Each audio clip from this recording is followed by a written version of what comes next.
there is a big change in the presidential primary for the Libertarian Party going on right now. And here to talk about it is the man of the hour. Get my things right. There we are. The one and only Mr. Tyler Harris. Welcome to the show. My absolute pleasure. So you have recently joined the Lars Mapstead campaign. So tell me what, first, what caused the drift away from the Chase campaign, and then what was the draw to the Lars campaign?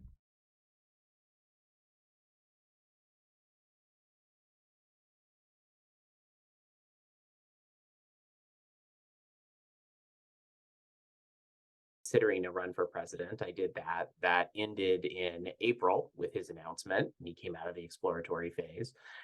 So I had been doing a little work around here and there with a bunch of different campaigns for a few months in the spring. But this past summer, met or re-met, as the case may be, but had my first real chance to talk to Lars Mapstead significantly. His campaign was growing a lot and increasing in both, reach and tempo, and it was just very clear that he was looking for some extra help on the operational side to come on. So I connected up with him. He's got a fantastic team that I'm really honored to work with, and it's very exciting.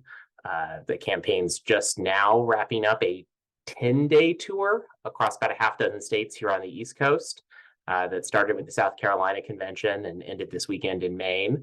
And so worked its way all the way up the coast in the meantime. So, we're in the heat of it now. South Carolina is really the first in the nation for us, as it is in so many other ways, first to select delegates. Yeah. And so between now and May is the real show.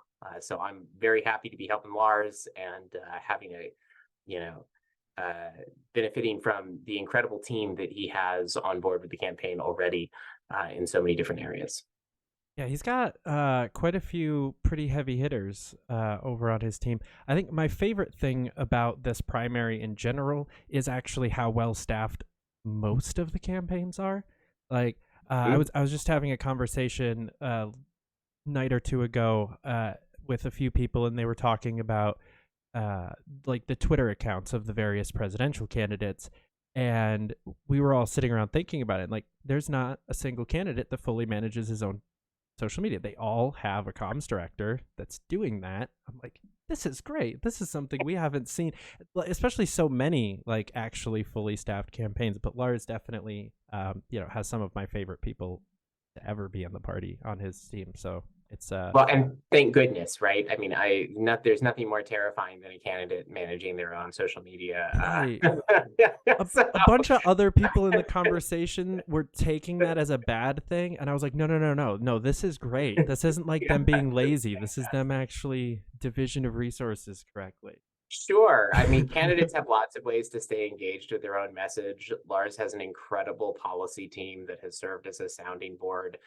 He's doing, for much of the cycle, has been doing twice weekly policy meetings with a great policy team, working messaging out, getting into the nitty-gritty details. I think it shows when we get into kind of policy-heavy conversations like happened at the South Carolina debate, that policy background is really coming to play. But it's so good to see so many campaigns taking the Libertarian nomination seriously and approaching it professionally.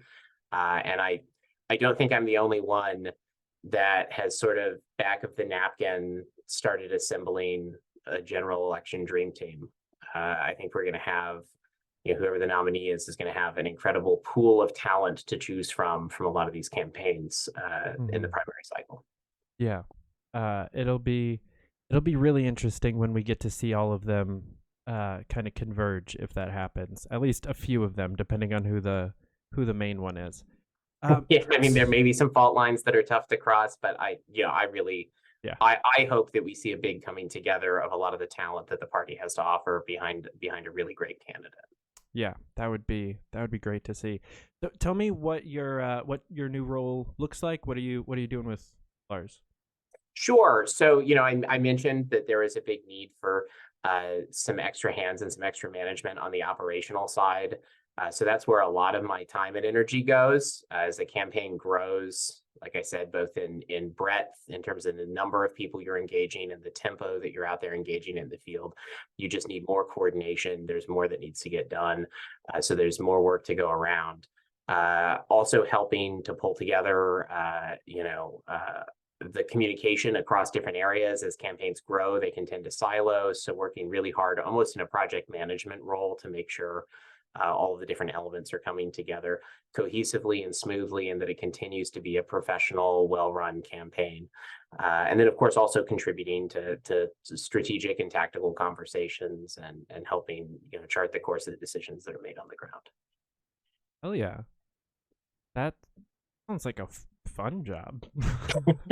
I'm having a blast, and some of the folks watching may know I used to be the executive director of the National Party, and one of my predecessors told me while I was still in the role that once you leave that job, everything else seems easy.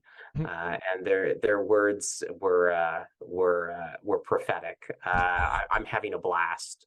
It's really, really fun to engage on the campaign side of the cycle, to apply some of that skill set that I've had, of course, but to do it in a way that's so much more energetic and fun, and that gets to engage with so many libertarians. I had a blast being with Lars down in South Carolina, and I hopefully looking forward to being with him in other stops around the country. And again, just continuing to engage with libertarians, which is always the best part of libertarian activism.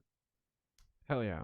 Well, Tyler, thank you so much for joining us and coming on. I very much look forward to a longer conversation in a couple weeks on Fight for Liberty, but definitely thanks so much for coming on, man.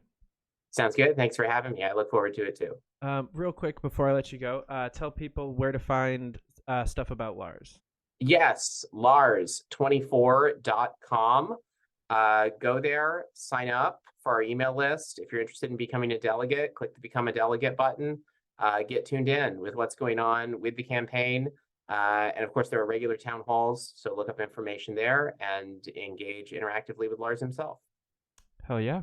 All right. Well, thanks again, man. Guys, don't go anywhere. We will be right back with Craft and Business Minute.